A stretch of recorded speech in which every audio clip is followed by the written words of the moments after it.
The spiritual man, according to scripture, is not over-righteous, which is the image that the world has of what righteousness is.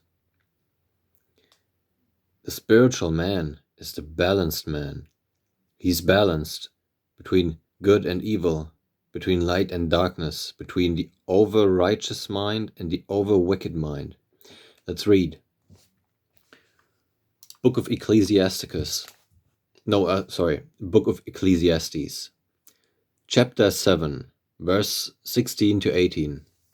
And it reads, "Be not righteous overmuch, neither make thyself overwise. Why shouldest thou destroy yourself?" Okay, don't be like the Pharisees. The Pharisees are the outpicturing of what an over-righteous person is, okay? Someone who goes around and points at people and you're doing this wrong and you deserve this and that punishment. That is what over-righteous people do. They are also very based in outward appearance. They have an outward appearance-based righteousness, which is why in the scripture it keeps telling you that the Pharisees, they like the uppermost places in the synagogue. They love the praises of men. They dress all fancy and stuff, you know. It continues, "Be not over wicked much, neither be thou foolish." So don't go to the other extreme either. Don't go to the polar opposite either, right? Why shouldest thou die before your time?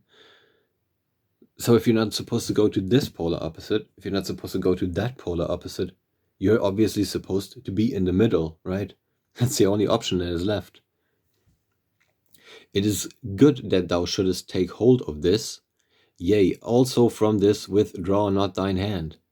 For he that feareth God shall come forth of them all." He's telling you to take hold of this truth. Be the spiritual man, the middle man, the balanced man. Matthew chapter 7, verse 13. We read basically the same thing. "Enter ye in at the straight gate, for wide is the gate," right? This is the straight gate, the narrow way, in the middle, like the Strait of Gibraltar, for example, which is a very narrow passage of water between North Africa and Spain, right?